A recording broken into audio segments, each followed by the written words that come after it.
नमस्कार, मैं achievers academy से विकास कुमार मैथमेटिक्स के वीडियो लेक्चर में आपका स्वागत करता हूं। आइए शुरू करते हैं chapter number 3 class 10 a pair of linear equation की एक्सरसाइज 3.3। फर्स्ट क्वेश्चन है। यहाँ पर फर्स्ट क्वेश्चन में कई लीनियर इक्वेशंस दिए हुए हैं पेयर के फॉर्म में और उन्हें सॉल्व करना है और जो भी वेरिएबल दिया होगा, चाहे एस टी दिया हो या एक्स वाई दिया हो या पी क्यू दिया हो, उसकी वैल्यू निकालनी है। वैल्यू निकालने के लिए यानी लीनियर पेयर ऑफ इक्वेशन को सॉल्व करने के 3 मेथड्स हैं अलग अलग। पहला मेथड है सब्स्टिट्यूशन मेथड, जिसको कि हिंदी में प्रतिस्थापन विधि कहते हैं। दूसरा मेथड है एलिमिनेशन मेथड, जिसको कि विलोपन विधि कहते हैं। और तीसरा मेथड जो कि मैंने पहले भी आपको बताया है, क्रॉस मल्टीप्लिकेशन मेथड, ब्रज गुणज विधि। तो इन तीनों मेथड्स को हम लोग ऑल एक्सरसाइज लाइक 3.3, 3.4, 3.5 इन सभी एक्सरसाइज में सीखेंगे। 3.3 एक्सरसाइज में सब्स्टिट्यूशन मेथड दिया हुआ है। तो दो इक्वेशन को यानी दो समीकरण को सब्स्टिट्यूशन मेथड से हम कैसे सॉल्व करते हैं, चलिए आइए देखते हैं। सबसे पहले आप दोनों इक्वेशन को किसी एक को फर्स्ट और दूसरे को सेकंड मान लोगे। एक को फर्स्ट, दूसरे को सेकंड। इसके बाद क्या करना है, आपके पास चॉइस है इक्वेशन फर्स्ट यूज करो या इक्वेशन सेकंड यूज करो। दोनों में से किसी इक्वेशन में से x या y किसी एक की वैल्यू निकालनी है। तो बच्चों हम लोग क्या करेंगे, फ्रॉम फर्स्ट इक्वेशन से x की वैल्यू निकाल लेंगे। x की वैल्यू आ जाएगी 14 माइनस y इस साइड आने के बाद ये हो जाएगा। अब ये जो वैल्यू x की आई है इसको रखिए इसमें, पुट इनटू सेकंड इक्वेशन में इसको पुट कर दीजिए। कहाँ पर, जहाँ पर x की वैल्यू। तो हो जाएगा x minus y equal to 4। ये हो जाएगा x के प्लेस पर आप लोग रखोगे 14 माइनस वाई, और ये ऑलरेडी माइनस वाई है 4।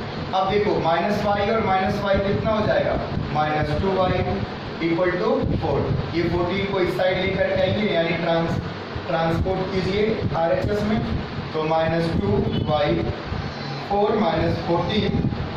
अब यहाँ से आपको माइनस 2y, 4 में से 14 माइनस होगा, you will get just 10 and y is equal to minus 10 divided by minus 2 because this minus 2 is in multiply में इसको कैंसिल करिएगा तो आपको मिल जाएगा y equal to 5। बच्चों y equal to 5 मिल गया। अब ये y की वैल्यू जहाँ पर आपने x equal to something मान रखा है वहाँ पर y के प्लेस पर पुट कर दीजिए।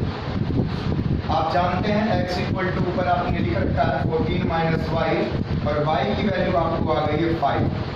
तो आप यहाँ पर इसको माइनस कर देंगे और आंसर आपको मिल जाएगा 9। इट मीन्स दैट x की वैल्यू 9 आ गई और y की वैल्यू 5 आ गई।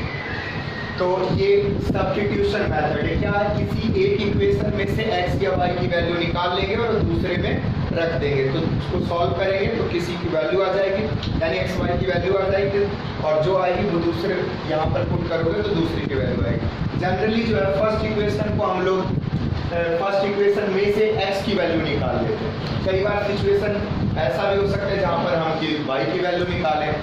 और ये x y क्या है, वेरिएबल, हिंदी में इसको चर कहते हैं, चर, ठीक है। और यहाँ पर देखो यही चर क्या है, वेरिएबल क्या है, s और t है। कहीं पर p q हो सकता है, कहीं पर a b भी हो सकता है, ठीक है, इक्वेशन के फॉर्म में। और ये इक्वेशन सॉल्व करना बहुत ही सीखना जरूरी है, क्योंकि आप मैथ्स कभी भी करेंगे तो आपको ये सॉल्व करना ही पड़ सकता है, चाहे किसी तरह का मैथमेटिक्स हो, चाहे ज्योमेट्री हो, चाहे ट्रिग्नोमेट्री हो, चाहे डिफरेंशिएशन, इंटीग्रेशन हो, एवरीथिंग एनीवेयर आपको इस तरह की इक्वेशन सॉल्व करना पड़ सकता है किसी चीज़। तो एक और क्वेश्चन को समझते हैं। इस क्वेश्चन में भी देखो दिया हुआ है फर्स्ट इक्वेशन और सेकंड इक्वेशन। तो देखो आप खुद ही बताओ कि फर्स्ट से हम x y यहाँ पर ऐसा या t, तो फर्स्ट से निकालें या सेकंड से निकालें। तो आप कहोगे फर्स्ट से निकालें, क्यों, फर्स्ट से निकालना आसान है, छोटा सा है। तो यहाँ बड़े आसानी के साथ फ्रॉम फर्स्ट से s की वैल्यू निकाली जा सकती है, t इस साइड आ जाएगा तो 3 प्लस g हो जाएगा, है कि नहीं। देखो मैं t को थोड़ा सा जो है ना u बना देता हूँ, प्लस जैसा ना। अब यही वैल्यू आपने क्या करना है, पुट करना है बेटा, इसमें पुट करना है सेकंड में। तो जब सेकंड में पुट करोगे तो सेकंड क्या हो जाएगा, s की जगह पर क्या आ जाएगा 3 प्लस टी अपॉन में 3 और t माइनस 2 इक्वल टू 6। यहाँ से ये डिवाइड हो जाएगा, ये 1 प्लस 1 कैसे होगा पता है ना, 3/3 होगा 1 और t अपॉन 3 ये आ गया यहाँ पर t/2 इक्वल टू 6। ये 1 इस साइड जाके माइनस हो जाएगा और इसका फ्रैक्शन ले लोगे, इसका फ्रैक्शन सॉल्व करोगे एलसीएम 6, ये 2t और ये 3t इक्वल टू 6 माइनस। अब देखो यहाँ से 5t आ गया बच्चों, यहाँ 6 और ये हो गया 5। अब ये 5/t दोनों को इस साइड लेकर के आइए, 5 × 6/5 इससे ये cancel equal to 6। So t equal to 6। t equal to 6 जैसे ही आएगा आप s की वैल्यू निकालोगे तो यहाँ t के प्लेस पर रख दोगे सिमिलरली, तो यहाँ पर s equal to 3 plus t equal to हो जाएगा 3 प्लस 6 यानी 9। सो s की वैल्यू आ गई 9। So t equal to 6 and s equal to 9 and this is our answer। ठीक है, तो उम्मीद करता हूँ आपको ये चीज़ें समझ में आई होगी। करते कुछ और लीनियर इक्वेशन हमारे सामने, इसको सॉल्व करते हैं, तो इसे आप सॉल्व करिए। तो इसे सॉल्व करने से पहले बच्चों आपको इसमें देखना है, अगर आप ध्यान से देखो तो दोनों ही लीनियर इक्वेशन सेम है। कैसे इस चीज़ का आप ध्यान करोगे कि दोनों सेम है? यहाँ देखो 9x माइनस 3y और 9, इन तीनों में 3 कॉमन है, इन सब का क्या है 3 फैक्टर है।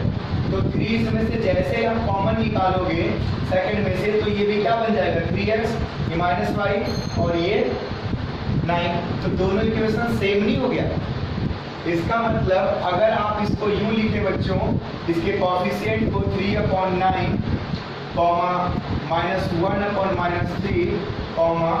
माइनस 3/-9, पता चल रहा है ना क्या लिख रहे हैं। अब यहाँ से क्या हो गया a1 अच्छा इसको पहले कैंसिल कर लीजिए, यहाँ 1/3 माइनस माइनस कैंसिल, ये माइनस माइनस कैंसिल, ये भी 1/3, तो बच्चों 1/3, ये भी देखो 1/3 और ये भी 1/3, ये हो गया a1/a2 और ये हुआ b1/b2 और ये हुआ c1/c2। जब ये कंडीशन होता है तो आप जानते हो it has infinite many solutions। देखो बच्चों, जब a1/a2 equal to b1/b2 equal to c1/c2 वो कंडीशन, तो लाइन जो दोनों लाइन है पेयर ऑफ इक्वेशन का, वो दोनों कॉन्सिडेंट होता है, समपाती रेखाएं होती है, और समपाती रेखाएं यानी कॉन्सिडेंट लाइन एक दूसरे के ऊपर होती हैं और वो इनफाइनाइट यानी अनंत बिंदुओं पर एक दूसरे को प्रतिच्छेदित करती हैं, यानी इनफाइनाइट मेनी उसके सॉल्यूशंस होंगे, बहुत सारे सॉल्यूशन होंगे। तो आप इसको जब सब्स्टिट्यूशन मेथड लगाओ या किसी मेथड से सॉल्व करो तो एक्स वाई की कोई वैल्यू आएगी ही नहीं, एक्स वाई अपने आप में कैंसिल आउट हो जाएगा। ठीक है, तो आप उसको सॉल्व ही नहीं कर सकते। तो किसी इक्वेशन को सॉल्व करते हो जब इस तरह का सिचुएशन आ जाए, फंस जाए कि एक्स ही खत्म हो गया, एक्स ही गायब हो गया, तो आप उसमें बोलेंगे इनफाइनाइट मेनी सॉल्यूशन। चलिए आपको करके दिखा दें, सॉल्व करके दिखा देते हैं कैसे एक्स की वैल्यू गायब हो जाती है। देखिए यहाँ से बच्चों आप y की वैल्यू निकालिए, y को इस साइड ले जाइए और 3 को इस साइड लाइए, तो आ जाएगा 3x minus y equal to, और ये वैल्यू आप यहाँ रखिए, तो देखिए यहाँ आ जाएगा 9x, x के प्लेस पर, माफ कीजिएगा y के प्लेस पर हमें रखना है 9x 3 और y के प्लेस पर 3x माइनस 3 इक्वल टू 9। ठीक है, मैं ये शॉर्ट में चीज़ें आपको करके समझाने के लिए बस समझ लिख रहा हूँ। यहाँ से देखिए माइनस 9x और यहाँ क्या आ गया प्लस 9 इक्वल टू 0। देखिए 9x कैंसिल, तो ये 9 इक्वल टू 9। तो ये क्या हुआ, जिसको आप निकालने गए वही गायब हो गया, यानी जिसके लिए जग छोड़ा वही जग छोड़ चली, है ना। एक्स के लिए हमने इतना मेहनत किया वह एक्स ही छोड़, तो कैसे करोगे? तो यही कुछ ना कुछ मतलब ऐसा हो जाएगा जो आगे सॉल्व भी नहीं हो सकता। ऐसा इसलिए हुआ क्योंकि इसका इनफाइनाइट मेनी सॉल्यूशन होगा, बहुत सारे सॉल्यूशन। कुछ ऐसे भी क्वेश्चन होंगे जिसमें पैरेलल वाला कंडीशन होगा, उसके कोई सॉल्यूशन ही नहीं होंगे, तो कभी भी इस तरह की दिक्कतें आ जाए तो आप उसको चेक करोगे, जो 3 सिचुएशंस आपके कंडीशंस दिए हुए हैं, पैरेलल के लिए, इंटरसेक्टिंग के लिए और कॉन्सिडेंट के लिए। तो जब भी सॉल्यूशन निकलेगा एक्स वाई की कोई एक एग्जैक्ट एक वैल्यू निकलेगी तो वो इंटरसेक्टिंग लाइन वाला सिचुएशन होगा, ठीक है, इन सब में इंटरसेक्टिंग होगा। इस क्वेश्चन में बहुत ज़्यादा कुछ नहीं, थोड़ा सा आपको दिमाग लगाना है। If you are able to solve the decimal value then you solve as it is.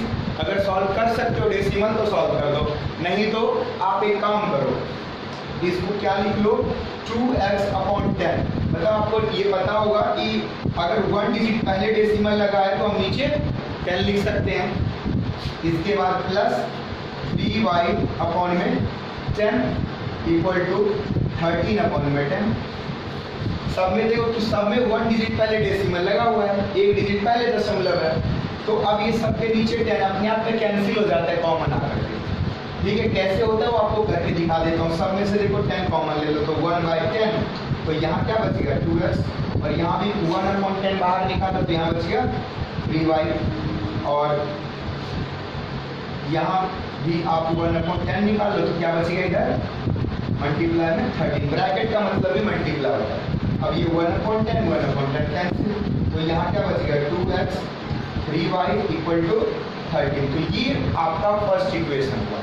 ठीक है, अगर आप डेसिमल में नहीं सॉल्व करना चाहते उसको फ्रैक्शन में चेंज करिए और वहाँ पर उसको ईज आउट कीजिए, इजी कीजिए।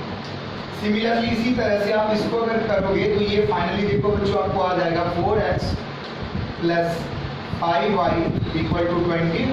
ये आपका सेकेंड इक्वेशन हो जाएगा। अब फर्स्ट और सेकेंड से आप इसको सॉल्व कर लीजिए। देखिए फर्स्ट इक्वेशन से आप अगर आप निकालोगे x की वैल्यू बच्चों, तो इस स्टेप में आप शॉर्टकट में थोड़ा समझा रहा हूँ क्योंकि वीडियो ज़्यादा लंबा नहीं होना चाहिए। ये 3y जो है इस साइड आएगा तो माइनस हो जाएगा 13 से, 13 माइनस 3y, और ये 2 जो x के साथ है वो डिवाइड में चला जाएगा तो यहाँ पर इसके नीचे 2 आ जाएगा। अब यही वैल्यू आप जो है सेकेंड इक्वेशन में आप पुट करिएगा, पुट इनटू सेकेंड। तो जैसे ही पुट करोगे सेकंड में तो देखो क्या आ जाएगा 4, ठीक है, x के प्लेस पर क्या ये पूरा और प्लस 5y इक्वल टू 20। अब इसे सॉल्व करिए बच्चों, बहुत आसानी से सॉल्व करना। 2 से कैंसिल 2 आ गया, अब 2 इन दोनों से मल्टीप्लाई होगा 26, 6y plus 5y equal to 23। अब आगे क्या करोगे, देखो इन दोनों को सॉल्व करोगे तो माइनस y आ गया, 6 में से 5 माइनस होगा, माइनस बड़ी संख्या के आगे का निशान, 26 को इस साइड लेके जाइए, 23 minus 26 minus y equal to कितना मिल गया -3, माइनस से माइनस कैंसिल यानी y इक्वल टू 3 आ गया। अब ये y इक्वल टू 3 जो है जब यहाँ पर आप रख दोगे y इक्वल टू 3 तो x की वैल्यू आ जाएगी x equal to 13 minus 3y upon 3, माफ कीजिएगा यहाँ पर 2 होगा। अब आगे देखो 13 माइनस 3 इंटू वाई की वैल्यू 3 अपॉन 2, तो कितना हो जाएगा 13 में से 9 माइनस होगा बच्चों, कितना बचेगा 4 अपॉन 2, कैंसिल होकर के 2। ठीक है, सो फाइनली आप कह सकते हो आपको x की वैल्यू 2 मिली और y की वैल्यू 3। ठीक है, तो लास्ट में थोड़ा लिख करके जरूर दिखा दें। एक क्वेश्चन और करते हैं जो कि रूट में है। बच्चों को अक्सर शिकायत रहती है कि सर रूट वाले क्वेश्चन को पहले बताइए, रूट वाले क्वेश्चन को हम कैसे सॉल्व करते हैं। देखो यहाँ पर भी जिस तरह से आपको डेसिमल का थोड़ा नॉलेज होना चाहिए उसी तरह से रूट का थोड़ा पता होना चाहिए, रूट का स्क्वायर का पता होगा तभी आप कर पाओगे। सिमिलरली यहाँ भी वही करेंगे, फ्रॉम फर्स्ट यानी पहले समीकरण से आपने निकालना है किसकी वैल्यू, x की वैल्यू। तो देखो रूट 2x इक्वल टू ये इस साइड आ जाएगा तो माइनस √3। ठीक है जी, अब ये √2 क्या है, डिवाइड में लिया तो x इक्वल टू क्या आ जाएगा √3y अपॉन। देखो ये 0 था इसलिए ये 0 गायब हो गया। ठीक है, मिस्टर किया बन गया। अब ये वैल्यू क्या करना है, पुट कर देना है किसमें, इक्वेशन सेकंड में, तो सेकंड देखो क्या है, सेकंड हो जाएगा √3 x के प्लेस पर ये पूरा बच्चों √3y upon √2 minus √8y equal to 0। अब यहाँ पर आपको रूट सॉल्व करना आना चाहिए, यानी √3 जब मल्टीप्लाई होता है तो स्क्वायर हो जाएगा, दो सेम सेम है तो स्क्वायर से रूट कैंसिल होता है, तो यानी फाइनली ये क्या बन जाएगा, 3 बन जाएगा और अपॉन में √2 एज इट इज और ये √8 इक्वल टू 0। अच्छा आपको कुछ दिमाग लगाना है, देखो √2 और यहाँ √8 है, इन दोनों को एक जैसा बनाना है, तो कई बार मैं पहले लिख लेता हूँ √8 को 2√2 और नहीं भी लिखोगे तो आगे सॉल्व हो जाएगा। देखो इसके नीचे कुछ नहीं तो 1 एलसीएम तो दोनों का √2 आ गया, इससे इसको डिवाइड किया 1 आया तो -3 ऊपर, यहाँ पर इसको इससे डिवाइड करोगे √2 आएगा, मल्टीप्लाई इसको करोगे तो √16 आएगा, √16 अंदर अंदर मन गुना हो जाएगा और √16 किसका स्क्वायर होता है 4 और 16 का होता है, तो √16 इक्वल टू 4 आ जाएगा। तो अगले स्टेप में लिख लेंगे, अगले स्टेप में बच्चों देखो ये -3y यहाँ से आ जाएगा 4y अपॉन में √2 इक्वल टू 0। इन दोनों को सॉल्व करोगे तो आएगा -7y और ये जो डिवाइड में इस साइड इसके साथ मल्टीप्लाई, ठीक है बच्चों। अब देखो मल्टीप्लाई में चला गया और ये y को आप अकेला छोड़ो, 7 को इधर डिवाइड में लाओ, 7 को इधर डिवाइड में, इससे इसको मल्टीप्लाई करा 0, 7 इधर डिवाइड में 0। ये चीज़ें मैं यही समझ चुका था, डायरेक्ट 0 लिख सकता था, लेकिन आपको समझाने के लिए एक एक स्टेप लिखा कि पहले ये इसमें मल्टीप्लाई में गया 0 बना, फिर ये डिवाइड यहाँ करके फिर 0 को किसी भी नंबर से डिवाइड करोगे तो आपको 0 ही मिलेगा।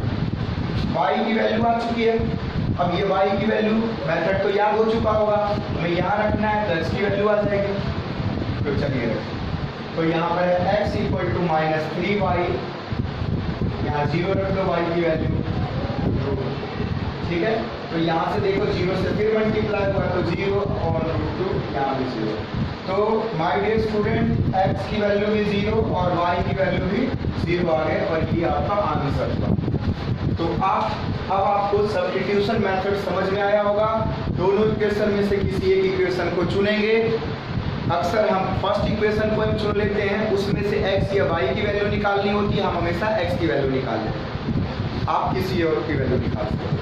ध्यान इसमें क्या रखना है, ध्यान ये रखना अगर फर्स्ट से आपने x या y की वैल्यू निकाला है तो उसको सेकंड में पुट करना है, और सेकंड से निकाला है तो फर्स्ट में पुट करना है। अगर जिससे निकाला उसी में पुट कर दोगे ना तो फिर उसकी जो वैल्यू थी वैसी ही आ जाएगी, नहीं आएगी दूसरी वैल्यू, ठीक है।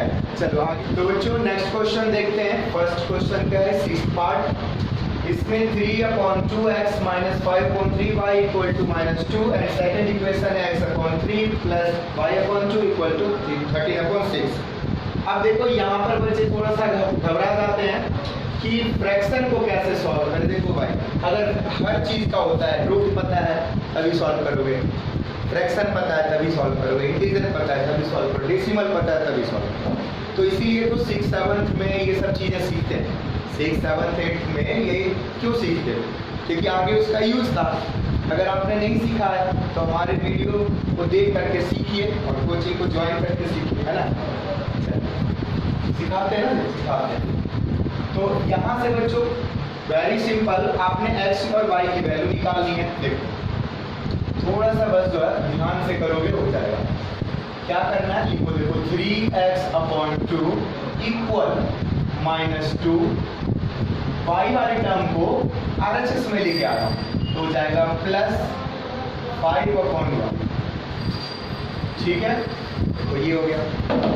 अब इसको इसे भी साइड लेकर के आने, क्योंकि x को अकेला छोड़ रहे हैं, -2 + 5/3y, ये पूरा इधर आ जाएगा तो क्या आ जाएगा 2 × 3 डिवाइड में, इधर आने के बाद क्या हो जाएगा, ये पलट जाएगा, 2 × 3 डिवाइड में आ जाएगा। अब इसको थोड़ा सॉल्व कर दो, है ना, अभी थोड़ा कॉम्प्लेक्स है तो इसको सॉल्व करोगे। देखो इसका मल्टीप्लाई इसके साथ, तो 2 × 4 और नीचे ये हो जाएगा 10 वाई और अपॉन में 9। ठीक है, अब इसे पुट कीजिए सेकेंड इक्वेशन, हिंदी में कहते हैं दूसरे समीकरण में रखिए। किसके जगह पर? x के जगह पर। तो देखो बच्चों, यहाँ पर हो जाएगा x अपॉन 3, तो इस x के जगह पर ये पूरा रखना है। तो अगले स्टेप में चलो रख लेंगे y upon 2 equal to 13 upon 6।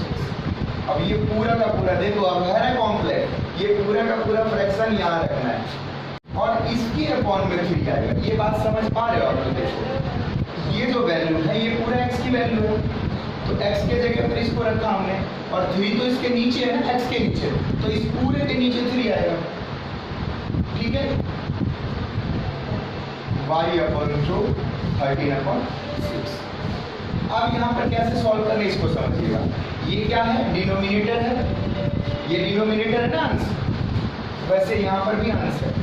ऊपर वाले को अंश बोलते हैं, नीचे वाले को हर बोलते हैं। ठीक है, न्यूमरेटर और डिनोमिनेटर। तो ये 3 तो ऑलरेडी डिनोमिनेटर है, तो हमने इसको नीचे रखा। अब ये दोनों जो 3 है ना, ये भी डिनोमिनेटर है, ये भी डिनोमिनेटर में, तो ये भी नीचे आएगा। तो देखिए कैसे आएगा, ये पहले दोनों के साथ जाएगा, तो इसको लिखिएगा 4 और ये 3 और ये 3 दोनों ही नीचे आएगा और बन जाएगा 9। फिर प्लस यहाँ पर इसी तरह से 10y और ये भी नीचे और ये भी नीचे, तो कितना हो जाएगा 27। y upon 2 13 upon 6। अब y वाले टर्म को एक साथ सॉल्व करोगे, x वाले टर्म को, बिना x वाले को माफ कीजिएगा, y वाले टर्म को सॉल्व करेंगे और जो y वाले टर्म नहीं है उसको साइड लेके जाएंगे। इसका ले लीजिए क्या फ्रैक्शन, अगले स्टेप में करिएगा, अगले स्टेप में कर लेते हैं। यहाँ पर आ जाएगा 27 plus y upon 2 equal to 13 upon 6 minus, ये इस साइड जा करके क्या बन जाएगा प्लस 4 अपॉन 9। अब क्यों हमने सीखा था फ्रैक्शन का एडिशन? इसीलिए सीखा था कि हमें आगे चल के करना पड़ सकता है। 54 आएगा दोनों का एलसीएम, यहाँ कितना आ जाएगा बताइए? 27 दूनी 54, तो ये 20 y आ जाएगा और ये कितना आ जाएगा 27। यहाँ पर कितना आ जाएगा 9 और 6 का एलसीएम कितना होगा 18।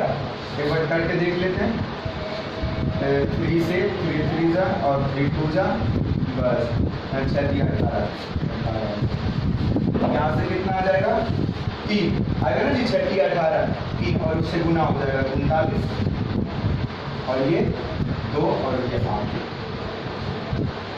अब बच्चों इन दोनों को प्लस करो, कितना मिला 47y अपॉन में 54 इक्वल टू, इन दोनों को प्लस कर दो कितना होगा 47 अपॉन में 18।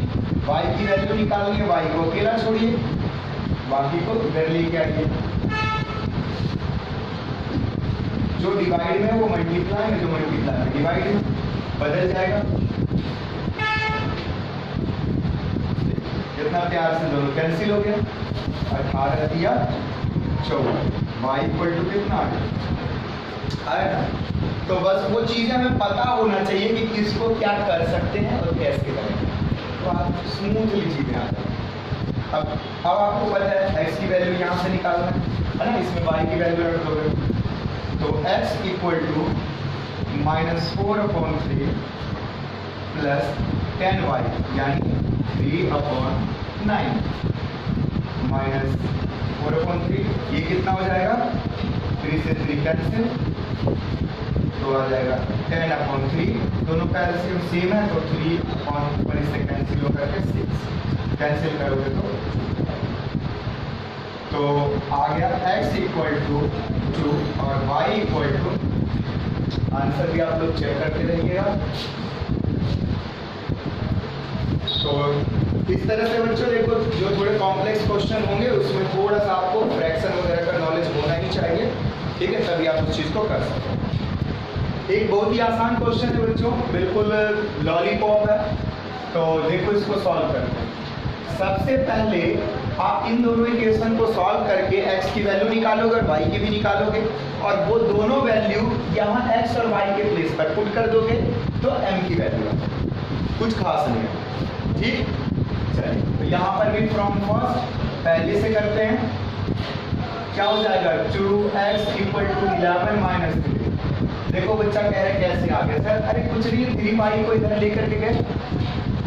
यहाँ क्या होगा x = 11 3y अपॉन में 2। इसको क्या कर देना, पुट कर देना किसमें, इक्वेशन सेकंड में, ठीक है ना। फर्स्ट में तो नहीं ना, सेकंड में। बच्चे कह रहे सर इसमें पुट करना था। नहीं, जब एक्स वाई की वैल्यू सॉल्व करके निकाल लोगे ना, वो वैल्यू इसमें। अच्छा सेकंड देखो 2x 4y = -24। अब x के प्लेस पर क्या रखना है, ये वैल्यू 2 11 माइनस 3y अपॉन, ठीक है, और माइनस 4y = 24। ठीक है जी। देखो हमने x के प्लेस पर ये पूरा रख दिया। ये 2 से 2 कैंसिल, अगर कैंसिल नहीं होता तो मल्टीप्लाई अंदर करता। 11 minus 3y minus 4y = 24 minus 7। अब यहाँ से क्या हो जाए, इन दोनों को प्लस करो, माइनस 7y, ये 11 उस साइड जाएगा, 24 माइनस 11 y = बच्चों आ गया, इन दोनों को प्लस करिए 35 और ये माइनस 7 कैंसिल कर दो, कितना हो जाएगा 5। तो y = आ गया बच्चों 5। x की वैल्यू यहाँ रखने से x = 11 minus 3y upon 2, 11 minus 3 × 5 upon 2, कितना आ जाएगा 11 माइनस 15 अपॉन, नोट अपॉन यहाँ पूरे टोटल, तो ये आ जाएगा -4/2, कैंसिल करेगा तो -2।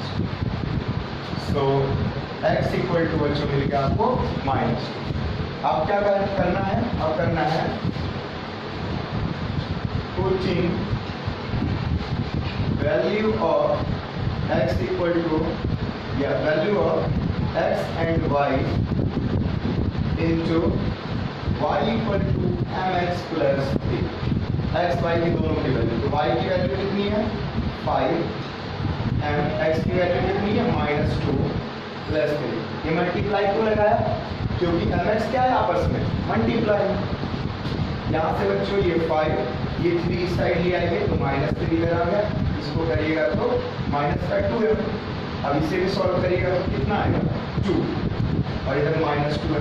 अब m को अकेला छोड़ना है क्योंकि m की वैल्यू चाहिए, हमें 2 इधर डिवाइड में आ जाएगा, तो 2 अपॉन में -2 कैंसिल करेगा तो -1 आ जाएगा, यानी फाइनली m की वैल्यू कितना आ जाएगा -2।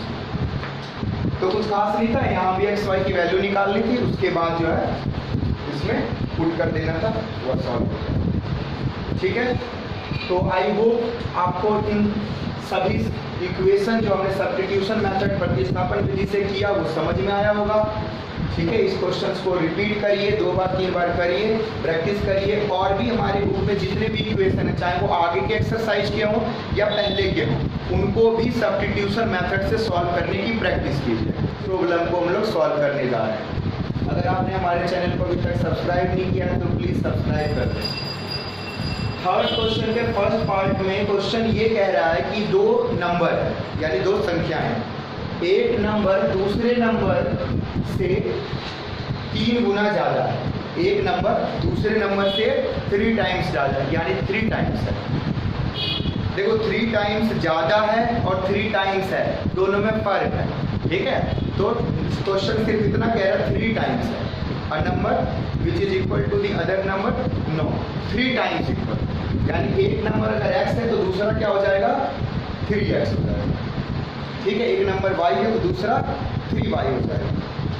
और एक रिलेशन तो ये हो गया, दूसरा रिलेशन ये कह रहा है कि नंबर के बीच में जो डिफरेंस है वो 26 का, डिफरेंस का मतलब एक नंबर मान लो 10 है, दूसरा 7 है, दोनों के बीच का अंतर कितना हुआ, 3 का हुआ, तो डिफरेंस यही होता है। तो सबसे पहले हमने फर्स्ट नंबर को x मान लिया और दूसरे नंबर को मान लिया y। हिंदी में क्या लिखिएगा कि मान लिया पहला नंबर x है और दूसरा नंबर y है। प्रश्न के अनुसार यानी अकॉर्डिंग टू क्वेश्चन आपने ये पहले से मान के रखना है कि दोनों में से कोई एक नंबर बड़ा है। तो x को मैंने मान लिया x जो है वो y से बड़ा है, तभी तो बड़े में से छोटे को घटाऊंगा, तो 26 है। ये हो गया आपका फर्स्ट इक्वेशन। इसके बाद दूसरा रिलेशन था कि एक नंबर जो है दूसरे नंबर का 3 गुना है, 3 टाइम्स है, तो बड़ा x है तो ये होगा ना ज़्यादा, तो छोटे वाले को 3 से जब गुना करोगे तो मिलेगा x। मिस्टेक आपसे क्या होगा कि आप यहाँ कर दोगे y equal to 3x, y equal to 3x, तो गलत हो जाएगा क्योंकि x बड़ा है तो छोटे को मल्टीप्लाई करोगे ना तो बराबर होगा। अब देखिए इनको सॉल्व करना बड़ा आसान होगा। अभी आपने बड़े बड़े इक्वेशन को सॉल्व करा पिछले वीडियो में, तो यहाँ पर ये आसान होगा। क्या करना, x की वैल्यू देखो, अंश पहले से हमें पता है ना, तो लिखेंगे फ्रॉम सेकेंड। देखो यहाँ पे सेकंड से ले रहा हूँ, फर्स्ट से नहीं ले रहा हूँ, क्यों, सेकंड में छोटी सी वैल्यू ऐसे दे रखी है, तो लिखेंगे from second value of x put into second. First में क्यों, सेकेंड से तो निकाल ही रहे हैं, निकाला भी नहीं, निकला हुआ था, फर्स्ट में पुट करेंगे। फर्स्ट क्या है, x minus y equal to 26, x के प्लेस पर क्या रख दोगे 3y minus y equal to 26, solve करोगे कितना आ गया 2y equal to 26, y equal to 26 upon 2, cancel होकर के 30। अब x की वैल्यू निकालना है, यहाँ रखो x equal to 3y, 3 into में y कितना है 3 इंटू 13 यानी 39, so x 39। So first number is, पहला नंबर क्या है 39 एंड सेकेंड नंबर इज 13। अब देखो दोनों के बीच का अंतर 26 का है, 39 में से 13 हटाओगे तो 26 बचेगा, और दोनों एक दूसरे के 3 गुना है ना। और हमने बड़ा किसको माना था, x को, x बड़ा है, ठीक है। नेक्स्ट क्वेश्चन देखते हैं बच्चों, इस सेकंड पार्ट में इसमें कह रहा है सप्लीमेंट्री एंगल। सप्लीमेंट्री क्या होता है, 180 डिग्री के, यानी पेयर ऑफ एंगल, यानी एंगल का जोड़ा जिनका सम कितना हो 180 डिग्री। कह रहा है टू सप्लीमेंट्री एंगल पेयर में है, तो एक छोटा और एक बड़ा, एक छोटा और एक बड़ा। कह रहा कि छोटा एंगल जो है वो बड़े एंगल से 18 कम है, या फिर यूं कह दो जो बड़ा एंगल है वो छोटे एंगल से 18 ज्यादा है। तो हमने मान रखा लार्जर एंगल कितना है y और स्मॉलर एंगल x। तो देखो लार्जर एंगल जो हमारा y है, लार्जर एंगल जो हमारा y है वो x से कितना ज्यादा है 18 ज्यादा है, और दूसरा जो है वो x plus y equal to 180। ऐसा क्यों, आपको पता है कि जो सप्लीमेंट्री एंगल इसको बोलते हैं समपूरक कोण, वो कितने के होते हैं 180 डिग्री के होते हैं, 180 डिग्री के होते हैं, तो दोनों को जोड़ दोगे तो 180 होगा। तो ये बुक में नहीं दिया, ये अपने आपको समझना था। सप्लीमेंट्री वाली बात बोल रहा था, सप्लीमेंट्री में जो दोनों एंगल आपने माना है वो दोनों एंगल का सम क्या होगा 180 डिग्री होगा। अब यहाँ से बच्चों ये फर्स्ट इक्वेशन और ये सेकेंड इक्वेशन, अब बच्चों को समझ में आ रहा होगा कि फर्स्ट में तो देखो y की वैल्यू हमें पता है, ये हो गई ना y की वैल्यू, तो क्या लिख लेंगे from first value of y put into second, so x plus y equal to 180, x plus y की value x plus 18 equal to 180 degree. दोनों को प्लस करो, यहाँ से 2x हो जाएगा, 18 को उस साइड लेके जाएंगे, माइनस कर देंगे, तो बताइए कितना बचेगा, x इक्वल टू इसमें से माइनस करो कितना बचेगा 162, और ये 2 से इधर आके डिवाइड, तो कितना हो गया 81, यानी x इक्वल टू आ गया बच्चों 81 डिग्री। y भी तो निकालना है, तो y इक्वल टू क्या हो जाएगा, यहीं पर देखो y equal to x plus 18, यानी 81 प्लस 18 डिग्री, टोटल कितना हो जाएगा बताइए, ये हो जाएगा 90 और ये 99 डिग्री हो जाएगा, 99 डिग्री। सो 2 supplementary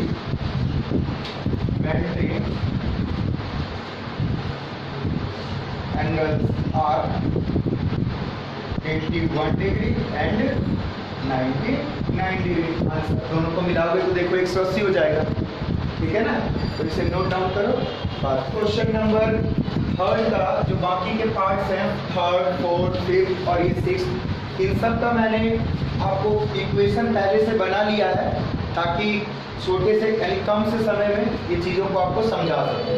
बच्चों थर्ड पार्ट में ये कह रहा था कि बैट और बॉल है, दोनों का कॉस्ट पता नहीं है, पता करना है कॉस्ट। और जो बंदे ने परचेज किया है तो 7 बैट और 6 बॉल परचेज किया 3800 में, और 3 बॉल और 5 माफ कीजिएगा 3 बैट और 5 बॉल उसने परचेज किया 1750 रुपीज़ में। तो इसको आपको सबसे पहले लीनियर इक्वेशन में ट्रांसफर करना था, कन्वर्ट करना था इस लैंग्वेज को। तो हमने मान लिया कि एक बैट का कॉस्ट है x और एक बॉल का कॉस्ट है y। फिर अकॉर्डिंग टू क्वेश्चन, यानी क्वेश्चन जो कह रहा है प्रश्नानुसार 7x, क्योंकि बैट का कॉस्ट एक का कितना है x, तो 7 का कितना हो गया 7x। इसी तरह से एक बॉल का कॉस्ट है y और 6 बॉल है तो 6y। दोनों कॉस्ट को हम प्लस कर देंगे तो टोटल जितना खर्चा उसका होगा 3800। तो यहाँ से ये लीनियर इक्वेशन बनेगा। सिमिलरली दूसरा इक्वेशन 3 बैट तो 3x, 5 बॉल तो 5y इक्वल टू 1750। तो ये दोनों इक्वेशन फॉर्म हो गया बच्चों। इन दोनों इक्वेशन को आपने सॉल्व करना है और ये मैं आपके लिए छोड़ रहा हूँ, ये आप लोग इसको सॉल्व कर लोगे, ठीक है। कई सारे इक्वेशंस को हमने सॉल्व करके बताया, ये भी आप आसानी से सॉल्व कर सकते हैं। यहाँ से आप x या y की वैल्यू निकाल के दूसरे में पुट करेंगे, वहाँ से एक वैल्यू आएगी, अगली वैल्यू वहाँ से आ जाएगी। फोर्थ पार्ट इसका है, एक टैक्सी है जिसका फिक्स्ड चार्ज है कुछ किलोमीटर के। इसमें ये बता रहा था एक टैक्सी है जिसका फिक्स्ड चार्ज है, ठीक है, और उसके बाद एडिशनल चार्ज वो पर किलोमीटर के हिसाब से लेगा, जितने किलोमीटर गाड़ी आगे चलेगी। तो 10 किलोमीटर जब उसने ट्रैवल किया तो चार्ज उसने कितना किया 105, और 15 किलोमीटर जब उसने ट्रैवल किया तो चार्ज किया 155, राइट। तो अब इसको लीनियर इक्वेशन में फॉर्म करना है। तो हमने मान लिया let fixed charge be x and additional charge per kilometre be y. तो एडिशनल चार्ज को जो पर किलोमीटर लगेगा y मान लिया, और जो फिक्स्ड चार्ज था उसको x मान लिया, ठीक है बच्चों। तो यहाँ पर देखो फिक्स्ड चार्ज प्लस में जो एडिशनल चार्ज हुआ, तो 10 किलोमीटर के लिए 10y हो जाएगा, 15 किलोमीटर के लिए 15y हो जाएगा। दोनों को प्लस करेंगे टोटल जो चार्ज लगा है, यहाँ भी दोनों को प्लस करें टोटल जो चार्ज लगा है। अब यहाँ पर आपके लिए ये इक्वेशन फॉर्म हो गया। यहाँ से एक्स वाई को सॉल्व करके निकालिए एक्स वाई की वैल्यू, वही एडिशनल चार्ज फिक्स चार्ज हो जाएगा, ठीक है। तो ये भी आपको करना है, ठीक है।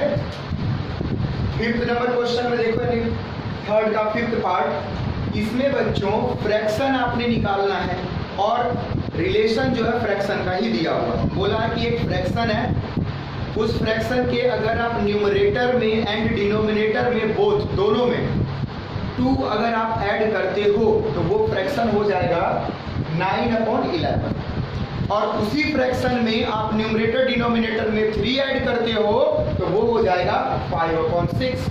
तो बताइए कि वो फ्रैक्शन क्या होगा।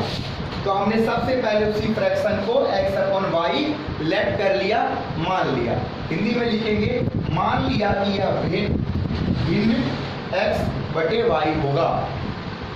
तो अब x में भी 2 प्लस करा और y में भी 2 प्लस करा, 9/11 अकॉर्डिंग टू क्वेश्चन आ गया। अब यहाँ से इक्वेशन कैसे फॉर्म होगा, क्रॉस मल्टीप्लाई कीजिए, 11 का मल्टीप्लाई इसके साथ और 9 का मल्टीप्लाई इसके साथ। तो देखो 11 का मल्टीप्लाई 11x और 2 से 22, 9 का 9y और 2 से 18। 9y को इस साइड लिया और 22 को उस साइड ले जाएंगे, 18 से माइनस हो जाएगा, -4 बचेगा। ये आपका लीनियर इक्वेशन फॉर्म हो गया फर्स्ट। सिमिलरली बच्चों जब न्यूमरेटर और डिनोमिनेटर दोनों में 3 ऐड करोगे, आप प्लस करोगे तो आपको फ्रैक्शन मिलेगा 5/6। तो यहाँ पर भी जब आप क्रॉस मल्टीप्लाई कर देंगे इसका इसके साथ, इसको इसके साथ, तो यहाँ से आपको ये फॉर्म हो जाएगा। इन दोनों इक्वेशन को भी सॉल्व करेंगे, एक्स वाई की वैल्यू आएगी, जो एक्स वाई की वैल्यू आएगी वहां से आपको फ्रैक्शन मिल जाएगा, वो आपका आंसर होगा।